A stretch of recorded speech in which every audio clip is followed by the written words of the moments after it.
दोस्तों कैसे हैं सभी लोग। आशा करती हूँ अच्छे ही होंगे। तो चलिए आज फिर आपके लिए बॉलीवुड इंडस्ट्री की कुछ और दिलचस्प स्टोरीज़ लेकर आई हूँ। आई होप आपको पसंद आए। रोटी कपड़ा और मकान। एक्टर धीरज कुमार ने फिल्म की शूटिंग से जुड़े किए हैं कुछ दिलचस्प खुलासे। 1974 में 18 अक्टूबर को रिलीज़ हुई ब्लॉकबस्टर फिल्म रोटी कपड़ा और मकान ने अपनी रिलीज़ को 50 साल पूरे कर लिए। फिल्म से जुड़ा बेरोजगारी वाला मुद्दा 50 सालों बाद भी बरकरार है, जिससे फिल्म की प्रासंगिकता को भी बरकरार कर दिया गया है। इस फिल्म से जुड़े अभिनेता धीरज कुमार ने इस फिल्म की मेकिंग की जुड़ी यादों को उर्मिला कोरी के साथ साझा किया है। तो चलिए आपको बताते हैं फिल्म के बारे में। हिंदी सिनेमा के साथ साथ रोटी कपड़ा और मकान का मेरे करियर में भी बहुत अहम स्थान रखता है। मेरी प्रोफेशनल जर्नी की शुरुआत बहुत अच्छे ढंग से साहब के साथ इसी फिल्म से शुरू हुई थी। हालांकि इससे पहले मैंने साहब के साथ फिल्म अमानत की थी। उस वक्त मैं फिल्म इंस्टीट्यूट से नया ही आया था। उस फिल्म में मैं साहब और साधना जी थे। रोटी कपड़ा मकान के बाद मनोज जी और मेरा रिश्ता प्रोफेशनल के साथ साथ पर्सनल भी हो गया। उसके बाद तो मैं उनकी लगभग हर फिल्म में होता था, और जब मैंने अपना पहला शो दूरदर्शन के लिए निर्देशित किया तो मैंने साहब को उसमें एक्टिंग करने को कहा था और उन्होंने किया भी। मैं बताना चाहूँगा कि निर्देशन का रुझान मेरी इसी फिल्म के सेट पर आया था। जिस दिन मेरी शूटिंग नहीं होती थी उस दिन भी मैं सेट पर ही पहुँच जाता था, और इस बात को साहब ने भी नोटिस किया। मैंने उनसे बहुत कुछ सीखा है। शशि भाभी यानी कि मनोज कुमार की पत्नी फिल्म के सेट पर आया करती थी और घर से खाने का डब्बा लेकर आया करती थी। जैसे ही लंच ब्रेक होता तो वह अपना बड़ा सा टिफ़िन खोलकर सभी को बड़े प्यार से खिलाती थी।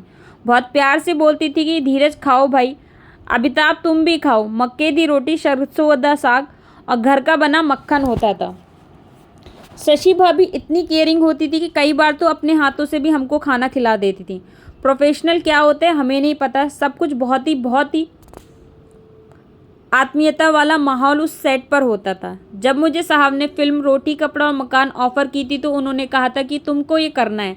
मैंने उनसे कहा कि हाँ साहब, मेरे लिए बहुत सौभाग्य की बात होगी, लेकिन आपसे गुजारिश रहेगी कि आप एक्टर के तौर पर मेरा कॉन्ट्रैक्ट मत कीजिएगा, बल्कि मुझे हर महीने पेमेंट दे दिया कीजिएगा। संघर्ष कर रहा था तो पैसे की बहुत ज़रूरत होती थी।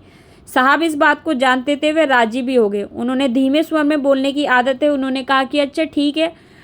पता लगा कि फ़िल्म ख़त्म हो गई, मेरा महीना चला जा रहा है। उस वक्त मेरा नियम था कि जिस संडे अगर मैं किसी फ़िल्म की शूटिंग नहीं कर रहा होता था तो मैं साहब के घर ज़रूर जाता था। उस दिन उन्होंने मुझे कहा कि बेटा फिल्म बन गई, रिलीज़ भी हो गई, लेकिन तेरा मीटर अभी भी चालू है, तू तो डबल पैसा लेकर चला जाएगा। मैंने मुस्कुराते हुए कहा कि बड़े भाई से छोटे भाई को ज़्यादा ही मिलना चाहिए। वह दौर मेरे संघर्ष का दौर था, इस बात को साहब जानते थे। मैं बताना चाहूँगा कि इस घटना के बाद भी 2-3 महीने तक मुझे पैसे मिलते रहते थे। क्लाइमेक्स वाले सीन में मैं, अमिताभ बच्चन, शशि कपूर, प्रेमनाथ जी रेलवे ट्रैक पर बंधे हुए हैं। महाराष्ट्र के उल्लासनगर के बहुत आगे बिरला जी का एक गेस्ट हाउस था। वहाँ पर ट्रेन का ट्रैक जाता था। वहाँ पर शूट हुआ था। शूटिंग जब शुरू हुई तो गर्मी इतनी थी कि हमको रेलवे ट्रैक पर लेटा नहीं जा रहा था, क्योंकि पटरियाँ लोहे की थी, पूरा वो तप रही थी और आसपास के पत्थर भी एकदम गर्म हो गए थे। हमसे शूटिंग कंटिन्यू हो रही। साहब ने सभी से कहा कि आप लोगों से लेटा भी नहीं जा रहा है। हमने सभी ने थोड़ा मजाकिया अंदाज में कहा कि आप भी तो एक्टर हैं, आप एक बार ये सीन करके दिखा दीजिए। जैसे ही वे लेटे उनको समझ में आ गया कि क्यों हम ये शॉट नहीं दे पा रहे हैं, जिसके बाद शूटिंग के कुछ घंटों के लिए टाल दिया गया। शाम के 4 बजे के बाद धूप कम हुई तो क्लाइमैक्स को शूट किया गया था। इस फिल्म के 3 भाइयों में साहब, अमिताभ बच्चन और मैं थे। उस वक्त अमिताभ बच्चन उतना बड़ा नाम नहीं बने थे, वह धीरे धीरे उस तरफ बढ़ रहे थे। ये कह सकते हैं कि वैसे फिल्म में उनके जो एक हाथ से बाइक को चलाने वाला स्टंट है उसे मशहूर स्टंटमैन वीरू देवगन ने असल में किया था।